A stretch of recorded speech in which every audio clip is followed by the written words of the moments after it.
সাভারে একটি বহুতল গার্মেন্টস কারখানায় আগুনের ঘটনায় ২১ জনের মৃত্যু হয়েছে। তাদের অনেকেই রশি বেয়ে নামতে গিয়ে রশি ছিঁড়ে বা লাফিয়ে পড়ে মারা গেছেন। এখনো পর্যন্ত ১২ জনের মৃত্যুর খবর নিশ্চিত করেছে বিজিএমইএ। সাভার প্রতিনিধি জাকির হাসানকে সঙ্গে নিয়ে মোহাম্মদ মইনের ক্যামেরায় রিপোর্ট করেছেন সঞ্জয় জাকি। আশুলিয়ায় মহাসড়কের পাশে এফবিসিসিআই সভাপতি একে আজাদের হামিম গ্রুপের ১১ তলা পোশাক কারখানায় আগুন লাগে বেলা ১টার দিকে। শ্রমিকরা জানিয়েছেন আগুনের সূত্রপাত ১০ তলার গুদাম থেকে।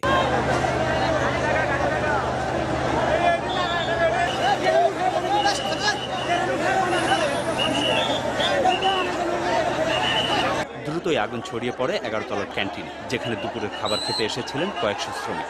তাদের অনেকেই ১১ তলার ছাদে গিয়ে রশি বেয়ে নামতে গিয়ে আহত হন। মারা যান তাদের বেশ কয়েকজন।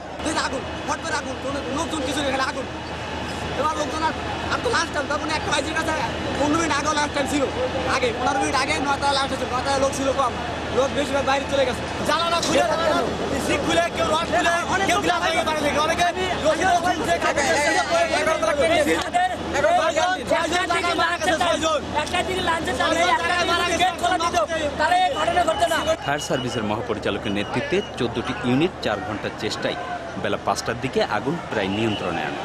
সহায়তায় ছুটে আসে হেলিকপ্টার সহ সেনাবাহিনী।